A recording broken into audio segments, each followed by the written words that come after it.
Friends, എല്ലാവർക്കും good morning. അപ്പം മഴതോരും മുമ്പയുടെ ഇന്നത്തെ സൂപ്പർ ഹിറ്റ് വിശേഷത്തിലേക്ക് എല്ലാവർക്കും സ്വാഗതം. അങ്ങനെ നമ്മുടെ ബാലചന്ദ്രൻ അലീനയോട് ചോദിക്കുകയാണ്, പോണോ, അവനെയും കുട്ടി പോണോന്ന് നിർബന്ധമാണോ എന്ന് ചോദിച്ചപ്പോഴേക്കും അച്ഛാ ഞാൻ തനിച്ചല്ലേ അച്ഛാ, അതുകൊണ്ട് രോഹിത്തും കൂടി വന്നു കഴിഞ്ഞിട്ടുണ്ടെങ്കിൽ അത് വലിയൊരു ആശ്വാസവും, പിന്നെ അവരുടെ വീട്ടിലേക്ക് രോഹിത്തിനെ കൊണ്ട് പോയി കഴിഞ്ഞിട്ടുണ്ടെങ്കിൽ അവർ പൂർണ്ണമായിട്ടും വിശ്വസിക്കും രോഹിത് ഒരു തെറ്റും ചെയ്തിട്ടില്ല എന്നൊക്കെ പറഞ്ഞുകൊണ്ട് അപ്പോൾ ആ ഒരു എൻട്രി ഏറ്റവും നല്ലൊരു കാര്യമല്ല അച്ഛാ. ഇത് കേട്ട് കഴിഞ്ഞപ്പോഴേക്കും അത് ശരി, അങ്ങനെ ഒരു ഉദ്ദേശം കൂടി മനസ്സിലുണ്ടല്ലേ? അതെ അച്ഛാ, അങ്ങനെ ഒരു ഉദ്ദേശം കൂടി എൻ്റെ മനസ്സിലുണ്ട്.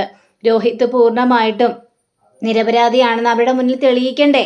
രോഹിത് ഒരു തെറ്റും ചെയ്തിട്ടില്ല. അപ്പോൾ അവരുടെ വീട്ടിൽ നമ്മൾ പോയി കഴിഞ്ഞിട്ടുണ്ടെങ്കിൽ അവർക്ക് മനസ്സിലാവും നമ്മൾ തെറ്റുകാരല്ല എന്നൊക്കെ മനസ്സിലാവും അച്ഛാ. അപ്പം ശരിക്കും അവർ നമ്മളോട് ക്ഷമിക്കുക തന്നെ ചെയ്യും. ഓ, അങ്ങനെ ഒരു തീരുമാനം എടുത്തിട്ടുണ്ടെങ്കിൽ ആയിക്കോട്ടെ, ഇനി ഞാനതിൽ എതിരഭിപ്രായമൊന്നും നിൽക്കുന്നില്ല.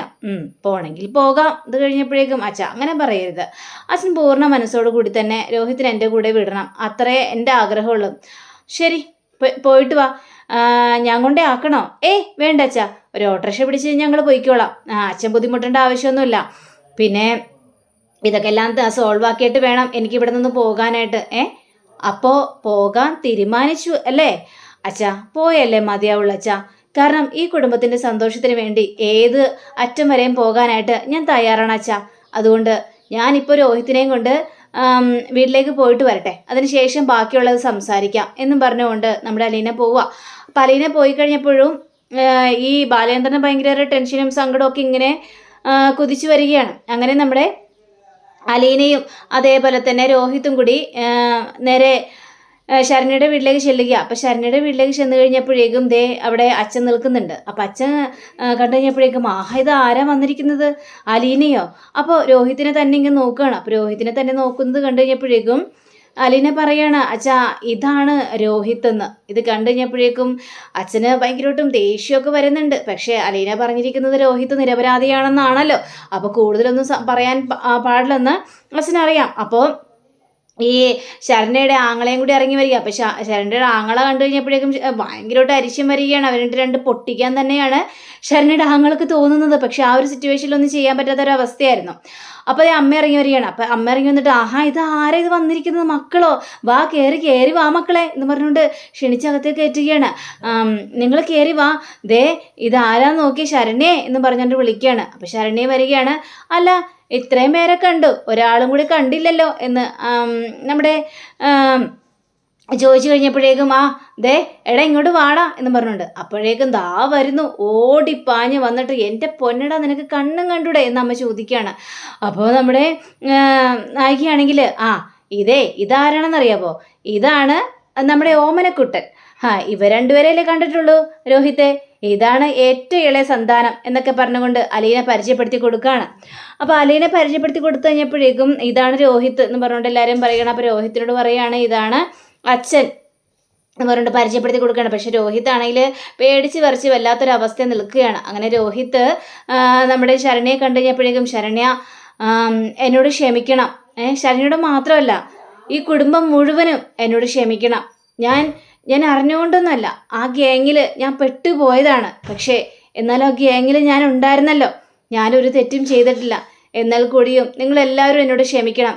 ശരണ്യ വീട്ടിൽ വന്നു കഴിഞ്ഞപ്പോഴേക്കും എനിക്ക് ഈ ക്ഷമ ചോദിക്കേണ്ട ആവശ്യം ഉണ്ടായിരുന്നുള്ളൂ. പക്ഷേ ഇവിടെ വന്ന് എല്ലാവരുടെ മുന്നിൽ ഞാനിങ്ങനെ കൈ കൂപ്പി പിടിച്ച് ക്ഷമ ചോദിച്ചാലേ അതിനൊരു അവസാനം ഉണ്ടാകുള്ളൂ എന്നും പറഞ്ഞുകൊണ്ട് നമ്മുടെ രോഹിത്ത് നേരെ ശരണ്യയുടെ അടുത്തേക്ക് ചെല്ലുക. എന്നിട്ട് ശരണ്യയുടെ കൈകൾ പിടിച്ച് ഒന്നും കൂടി മാപ്പ് പറയാണ്. ശരണ്യ എന്നോട് ക്ഷമിക്കണം ശരണ്യ, ഞാൻ ചെയ്യാൻ പാടില്ലാത്തൊരു തെറ്റാണ് ചെയ്തത്. ശരണ്യയെ ഞാൻ ഇതിനു മുമ്പ് കണ്ടിട്ടൊന്നുമില്ല, അവിടെ വെച്ച് ഞാൻ കാണുന്നത്. പക്ഷേ ഞാൻ ആ ഗ്യാങ്ങിൽ പെട്ടുപോയി, അതും എൻ്റെ ഏറ്റവും വലിയ തെറ്റ് തന്നെയാണ്. എനിക്ക് അതെത്ര പറഞ്ഞാലും തിരുത്താൻ പറ്റാത്തൊരവസ്ഥയാണ് എനിക്ക്. പക്ഷേ എന്നാലും നിങ്ങളെന്നോട് ക്ഷമിച്ചെന്ന് പറയാതെ എനിക്കൊരു മനസമാധാനം ഉണ്ടാവില്ല. അപ്പോൾ രോഹിത്തിൻ്റെ ആ ഒരു വാക്കുകളെല്ലാം കേട്ട് കഴിഞ്ഞപ്പോഴേക്കും ഇവരുടെ കണ്ണൊക്കെ നിറയുക. ഇവർ സങ്കടപ്പെട്ട് ആകെ ഒരു അവസ്ഥ നിൽക്കുകയാണ് രോഹിത്തിൻ്റെ ആ ഒരു മാറ്റം കണ്ടു കഴിഞ്ഞപ്പോഴേക്കും. അപ്പോൾ നമ്മുടെ അമ്മയും അതേപോലെ തന്നെ അച്ഛനും പറയണം, ഏതായാലും രോഹിത്ത് മാപ്പ് പറഞ്ഞല്ലോ, ഇത്രയ്ക്ക് ഞങ്ങൾ പ്രതീക്ഷിച്ചില്ല, വലിയൊരു മാറ്റം തന്നെയാണ് സംഭവിച്ചിരിക്കുന്നത്. ഞങ്ങൾക്ക് മനസ്സിലായി നീ ഒരു തെറ്റും ചെയ്തിട്ടില്ലെന്ന് മകനെ, നിന്നോട് ഞങ്ങൾ ക്ഷമിച്ചിരിക്കുകയാണ് എന്നൊക്കെ പറഞ്ഞുകൊണ്ട് അച്ഛനും അമ്മയും ഒക്കെ പറഞ്ഞു കഴിഞ്ഞപ്പോഴേക്കും അലീനയുടെയും കണ്ണുകൾ നിറയുക. അപ്പോൾ അലീന രോഹിത്തിനെ തന്നെ നോക്കുക, രോഹിത്തും അലീനയെ തന്നെ മാറി മാറി ഇങ്ങനെ നോക്കുക. രോഹിത്തെ നിനക്ക് സന്തോഷമായില്ലടാ, കണ്ടില്ലേ അവർ കുടുംബത്തോടടക്കം നിന്നോട് ക്ഷമ ചോദിച്ചില്ലേ? നീ ഇവിടെ വന്നതിന് നിനക്കൊരു പ്രതിഫലം ഉണ്ടായില്ലേ? നിന്നോട് എല്ലാവരും ക്ഷമിച്ചില്ലേ? നിനക്ക് സന്തോഷമായില്ലേ എന്നൊക്കെ ചോദിക്കുമ്പോൾ രോഹിത് തലയാട്ടുകയാണ്. സന്തോഷമായി എന്നൊക്കെ പറഞ്ഞുകൊണ്ട് തലയാട്ടുകയാണ്. അപ്പോഴേക്കും അലീന വല്ലാത്തൊരവസ്ഥയിൽ നിൽക്കുക. അപ്പോൾ ഈ ശരണ്യ ഓടി വന്നിട്ട് അലീനയോട് പറയാണ്, ചേച്ചി ഇങ്ങോട്ട് വന്നണ്ടേ. അയ്യോ മോളെ, ഞാൻ എങ്ങോട്ട് വരാനാ? ഇവിടെ എല്ലാവരോടും സംസാരിച്ചു നിൽക്കല്ലേ, ഞാൻ സംസാരിക്കട്ടെ. അതൊക്കെ ചേച്ചി പിന്നെ ആകെ ഇവർ സംസാരിക്കാനുണ്ട്, ബാക്കിയുള്ളവരുണ്ടല്ലോ അവർ സംസാരിക്കട്ടെ എന്നേ. എനിക്ക് ചേച്ചിയോട് കുറേ കാര്യങ്ങൾ സംസാരിക്കാനുണ്ട്, ചേച്ചി വാ എന്ന് പറഞ്ഞുകൊണ്ട് നമ്മൾ അലീനയെ വിളിച്ചുകൊണ്ട് നേരെ റൂമിലേക്ക് ചെല്ലുകയാണ്. എന്താ മോളെ, എന്താ എന്നെ വിളിച്ചുകൊണ്ട് വന്നത് ചോദിച്ചപ്പോഴേക്കേ, എനിക്ക് ചേച്ചി ഇങ്ങനെ കണ്ടോണ്ടിരിക്കാനായിട്ട് തോന്നുവാണ്. അതേ, എനിക്ക് നിന്നെ കാണുമ്പോഴേ മാന്താനായിട്ട് തോന്നുന്നുണ്ട്. ആണോ? ആണെങ്കിൽ മാന്തിക്കോ, എന്നാ കൈകൾ. അപ്പോൾ ശരണ്യ കൈകളൊക്കെ നീട്ടി കൊടുക്കാം. കയ്യിലല്ല എനിക്ക് മാന്താൻ തോന്നുന്നത്, ആ മുഖത്താണ് എനിക്ക് മാന്താൻ തോന്നുന്നത് എന്ന് പറയാണ്. അങ്ങനെയാണോ? മുഖത്താണോ മാന്താൻ തോന്നുന്നതെങ്കിലേ എനിക്കൊരു കുഴപ്പമൊന്നുമില്ല, മാന്തിക്കോന്നേ, എൻ്റെ മുഖത്ത് തന്നെ മാന്തിക്കോ എന്ന് പറഞ്ഞുകൊണ്ട് കണ്ണടച്ച് വെച്ചു കൊടുക്കുക. അപ്പോഴേക്കും നമ്മുടെ അലീന ഇങ്ങനെ മാന്താനായിട്ട് തുടങ്ങാം. പക്ഷേ ശരണ്യ ഒരു തരി പോലും പേടിക്കാതെ അങ്ങ് നിന്ന് കഴിഞ്ഞപ്പോഴേക്കും കണ്ടോ, പെണ്ണിൻ്റെ ഒരു ധൈര്യം കണ്ടില്ലേ? ഇത്രയ്ക്കും ധൈര്യം ഉണ്ടായിരുന്നോ? പിന്നെ അല്ലാതെ അലീന ചേച്ചിയോടൊപ്പമല്ല ഞാൻ കൂടുന്നത്, അതുകൊണ്ട് എനിക്ക് ധൈര്യത്തിന് ഒരു കുറവുമില്ല, ഞാൻ ഭയങ്കര ധൈര്യശാലിയാണ് എന്ന് പറയാ. അലീന ചേച്ചി, എനിക്ക് കുറേ ഓട്ടോഗ്രാഫ് കിട്ടിയിട്ടുണ്ട്, ഞാൻ ആ ഓട്ടോഗ്രാഫ് എല്ലാം കാണിച്ചു തരട്ടെ. ദേ, എന്നെക്കുറിച്ച് ഒരുപാട് നല്ല കാര്യങ്ങൾ അതിലെഴുതിയിരിക്കുന്നത് ഞാൻ ചേച്ചിക്ക് കാണിച്ചു തരാം എന്ന് പറഞ്ഞുകൊണ്ട് അലീനയ്ക്ക് കാണിച്ചു കൊടുക്കാനായിട്ട് കൊണ്ടുപോവുക. അപ്പോൾ അലീന ഇതെല്ലാം കാണുക. ഇതെല്ലാം കണ്ടു കഴിഞ്ഞപ്പോഴേക്കും, മോളെ ശരണേ, പിന്നെ നിന്റെ പഠിത്തത്തിൻ്റെ കാര്യം കൂടി പറയാൻ വേണ്ടി തന്നെയാണ് ഞാൻ ഇങ്ങോട്ട് വന്നത്. നീ നന്നായിട്ട് പഠിക്കണം, നിനക്ക് വേണ്ടിയുള്ള എല്ലാ സഹായങ്ങളും ഞാൻ ചെയ്തു തരും, നിനക്ക് പഠിത്തത്തിന് യാതൊരു തടസ്സവും ഉണ്ടാകാനായിട്ട് പോകുന്നില്ല, പറഞ്ഞ് മനസ്സിലായല്ലോ? അങ്ങനെ ഇവരെല്ലാം സംസാരിക്കാം. അങ്ങനെ സംസാരിച്ചുകൊണ്ട് പിന്നെ രോഹിത്തിനെ കാണിക്കണം. അപ്പോൾ രോഹിത്ത് ഈ ഇളയ ആങ്ങളെ, ശരണ്യയുടെ ഇളയ ആങ്ങളെയായ ഓമനക്കുട്ടനോട് പറയാണ്, ഓമനക്കുട്ട, നിങ്ങൾക്ക് ക്രിക്കറ്റ് കളിക്കാനായിട്ട് കുറേ ഗ്യാങ്ങുകളുണ്ടോ എന്ന് ചോദിച്ചപ്പോഴേക്കും, അത്യാവശ്യം കുറേ ഗ്യാങ്ങുകളൊക്കെ ഉണ്ട്. അല്ല, ക്രിക്കറ്റിൽ ഓമനക്കുട്ടന് ആരെയാ ഇഷ്ടം എന്ന് ചോദിച്ചപ്പോഴേക്കും, എനിക്കോ, വേറെ ആരാ സംശയം, സഞ്ജു എന്നിങ്ങനെ പറഞ്ഞപ്പോൾ, സഞ്ജു നല്ല കളിക്കാരൻ തന്നെയാണ്. അങ്ങനെ ഈ കളിയുടെ ഗെയിമിൻ്റെ കാര്യമൊക്കെ ഇങ്ങനെ പറഞ്ഞുകൊണ്ടിരിക്കുക. ആ സമയത്ത് അമ്മ 2 ഗ്ലാസ് ചായ ആയിട്ട് വരിക. ചായ ഇട്ട് കഴിഞ്ഞപ്പോഴേക്കും, ഇടട്ടേടാ, നിന്റെ വാചകടിയൊക്കെ നിൽക്കട്ടെ, ഇവനെ വാച കടിക്കാനായിട്ട് ആരെങ്കിലും കിട്ടിക്കഴിഞ്ഞിട്ടുണ്ടെങ്കിൽ പിന്നെ ഒന്നും പറയണ്ട, വാച കടിച്ചങ്ങോട്ട് കസർക്കും, അതാണ് ഇവൻ്റെ രീതി എന്നും പറഞ്ഞുകൊണ്ട് അവിടെ സംസാരിക്കണം. അപ്പോൾ രോഹിത്താണെങ്കിൽ ആകെ എല്ലായിടത്തും ചുറ്റുപാടും നോക്കുമ്പോഴും രോഹിത്തിന് വല്ലാത്തൊരു ടെൻഷനൊക്കെ ഉണ്ട്, കൈയും കാലൊക്കെ ഇങ്ങനെ മുറുകി ഇങ്ങനെ പിടിച്ചിരിക്കുക. അങ്ങനെ നമ്മുടെ അലീനയും ശരണ്യയും കൂടി ഇറങ്ങി വരിക. സംസാരമൊക്കെ കഴിഞ്ഞു. അപ്പോൾ രോഹിത്തിനോട് ചോദിക്കണം, രോഹിത് നമുക്കെന്നാൽ പുറപ്പെട്ടാലോ? ഏതായാലും മുഴുവൻ വരെ വന്ന് എല്ലാവരെയും കണ്ടു, സന്തോഷത്തോടെ സംസാരിച്ചു. അപ്പോൾ നമുക്കിനി ഇറങ്ങിയാലോ രോഹിത് എന്ന് പറഞ്ഞപ്പോഴേക്കും, ഇറങ്ങാം എന്നൊക്കെ പറയാം. അപ്പോൾ അതിനുശേഷം നമ്മുടെ അലീന പറയാണ്, അതെ, ഞാനിവിടെ വന്നത് ഒരു പ്രധാനപ്പെട്ട കാര്യം പറയാൻ വേണ്ടി തന്നെയാണ്. അത് വേറൊന്നുമല്ല, ശരണ്യയുടെ പഠിത്ത കാര്യത്തെക്കുറിച്ച് പറയാൻ വേണ്ടിയാണ് വന്നത്. അത് അവളെ പഠിപ്പിന് മുടക്കാനായിട്ട് പാടില്ല, പൈസ ആകും, അത് ഇതാകും എന്നൊക്കെ പറഞ്ഞുകൊണ്ട് അവളെ പഠിത്തത്തിനെ അത് ബാധിക്കാനായിട്ട് പാടില്ല. ഞാൻ ഈ പാല വിട്ട് പോയാൽ കൂടിയും ശരണ്യയുടെ പഠിപ്പ് മുടങ്ങാനായിട്ട് പാടില്ല, അതിനുള്ള എല്ലാ ചിലവുകളും ഞാൻ വഹിച്ചോളാം എന്ന് പറയുകയാണ്. അതിനാണ് രോഹിത്തിനെയും കൂട്ടി ഞാൻ ഇങ്ങോട്ട് വന്നത്, നിങ്ങളൊന്ന് പരിചയപ്പെടുത്തി തരാൻ വേണ്ടി. ഞാൻ ഇവിടുന്ന് പോയാലും നിങ്ങൾക്ക് വേണ്ടിയുള്ള എല്ലാ കാര്യങ്ങളും രോഹിത് ചെയ്തു തരും, പേടിക്കേണ്ടെന്നേ. ഇത് ആരുടെ ഔദാര്യമൊന്നുമല്ല, ഞാൻ കഷ്ടപ്പെട്ടുണ്ടാക്കുന്ന പൈസയാണ് ശരണ്യക്ക് കൊടുക്കാനായിട്ട് പോകുന്നത്. അതിന് നിങ്ങൾ നല്ല പൂർണ്ണം സ്വീകരിച്ചാൽ മതി. പിന്നെ ശരണ്യ, നീ എതിരൊന്നും കാണിക്കാൻ നിൽക്കരുത്, എതിർപ്പൊന്നും കാണിക്കാൻ നിൽക്കരുത്. ചേച്ചി, എനിക്ക് മനസ്സിലായി ചേച്ചി, ഞാൻ നന്നായിട്ട് പഠിക്കണമെന്നും നല്ല മാർക്കോടെ പാസ്സാകണമെന്നും എന്നൊക്കെയല്ലേ ചേച്ചി ഇപ്പോൾ പറഞ്ഞു വരുന്നത്. ഇത്രയും ബുദ്ധിയുണ്ടല്ലോ, ഇത്രയും ബുദ്ധി മതി പഠിക്കാനായിട്ട് എന്നൊക്കെ പറയാം. അങ്ങനെ പറഞ്ഞു കഴിഞ്ഞപ്പോഴേക്കും ഭയങ്കര സന്തോഷം തോന്നുകയാണ് ഇവിടെ എല്ലാവർക്കും. അങ്ങനെ ഈ അലീന പോകുന്ന കാര്യം പറഞ്ഞപ്പോഴേക്കും അമ്മ ചോദിക്കുകയാണ്, അപ്പോൾ അലീനെ, സത്യമാണോ മോളെ നീ പറഞ്ഞത്? നീ ഇവിടെ വിട്ട് പോവാണോ? എനിക്ക് പോയേ മതിയാവുള്ളൂ. എന്തിനാ പോകുന്നത്?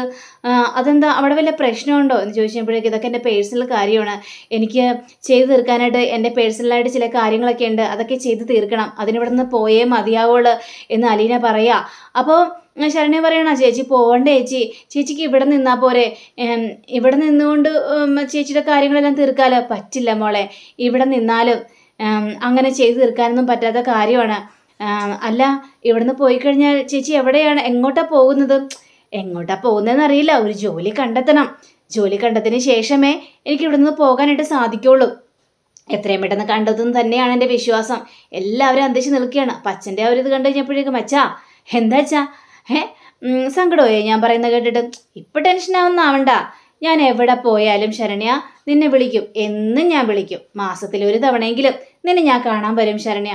അത് എത്ര തിരക്കാണെങ്കിൽ കൂടിയും ഞാൻ കാണാൻ വരും. ധൈര്യമായിട്ടിരിക്കും. എങ്കിൽ പിന്നെ ഞങ്ങൾ ഇറങ്ങട്ടെ എന്ന് പറഞ്ഞുകൊണ്ട് എല്ലാവരോടും യാത്ര ചോദിച്ചിട്ട് ഇവർ രണ്ടുപേരും ഇറങ്ങുക. അങ്ങനെ നേരെ വീട്ടിലേക്ക് എത്തിക്കഴിഞ്ഞപ്പോഴേക്കും കൃഷ്ണമോള് വാതിക്കിരിക്കുന്നുണ്ട്. ഇവരെ കണ്ടെങ്കിലും കൃഷ്ണമോള് വലിയ മൈൻഡ് ഒന്നും ചെയ്യാതിരിക്കുക. അങ്ങനെ ഇവർ രണ്ടുപേരും കൂടി വരാന്തയിലേക്ക് കയറി കഴിഞ്ഞപ്പോഴേക്കും കൃഷ്ണമോള് വിളിച്ചെങ്കിലും കൃഷ്ണമോള് മൈൻഡൊന്നും ചെയ്യുന്നില്ല. അപ്പോൾ നമ്മുടെ അലീന രോഹിത്തിനോട് പറയാണ്, എന്താ രോഹിത്തെ, ചിലവരൊക്കെ ഇവിടെ വലിയ കനം വെച്ചിരിക്കുന്നുണ്ടല്ലോ, വലിയ മൈൻഡൊന്നും ഇല്ലാതെ, നമ്മളെ കണ്ടെങ്കിലും കണ്ട ഭാവം നടിക്കാതെയാണല്ലോ ഇരിക്കുന്നത്. അപ്പൊ ഇത് കേട്ട രോഹിത്താണേലും അത് ശരിയാണല്ലോ, എന്ത് പറ്റിയെന്നാവോ, എന്താണ് മേഡം ഒന്നും സംസാരിക്കാതിരിക്കുന്നത്? എന്ത് സംസാരിക്കാനാ? ചിലവരൊക്കെ മുമ്പൊക്കെ ഇവിടെ നിന്നെല്ലാം പറഞ്ഞിട്ട് പോകുമായിരുന്നു. അന്ന് ഞാൻ മാത്രമേ ഉണ്ടായിരുന്നുള്ളൂ. ഇപ്പോ സഹായത്തിന് ചുറ്റിനും ആൾക്കാരുണ്ടല്ലോ. അതുകൊണ്ട് നമ്മളുടെ സഹായമൊന്നും ആർക്കും വേണ്ടെന്നാ തോന്നുന്നത്. ഇത് കേട്ട് കഴിഞ്ഞപ്പോഴേക്കും രോഹിത്തെ, ഇപ്പോഴല്ലേ കാര്യം മനസ്സിലായത്. ഇതാണപ്പ ആളുടെ അവസ്ഥ അല്ലേ? അപ്പൊ അതുകൊണ്ടാണല്ലേ? അതുകൊണ്ട് തന്നെയാണ്. അങ്ങനെയാണ്. അപ്പൊ പിണക്കമാണല്ലോ രോഹിത്തെ എന്ന് പറയുമ്പോൾ, അതേ ചേച്ചി പിണക്കമാണല്ലോ എന്നും പറയാ. അപ്പൊ അങ്ങനെയും കാണിച്ചുകൊണ്ടാണ് നമ്മുടെ ഇന്നത്തെ റിവ്യൂടെ അവസാനിച്ചിരിക്കുന്നത്. അടുത്ത റിവ്യൂവിനായി കാത്തിരിക്കുക, സബ്സ്ക്രൈബ് ചെയ്യുക. എല്ലാവർക്കും നല്ലൊരു ദിനം ആശംസിച്ചുകൊണ്ട് തന്നെ നമസ്കാരം. Thank you. ബൈ.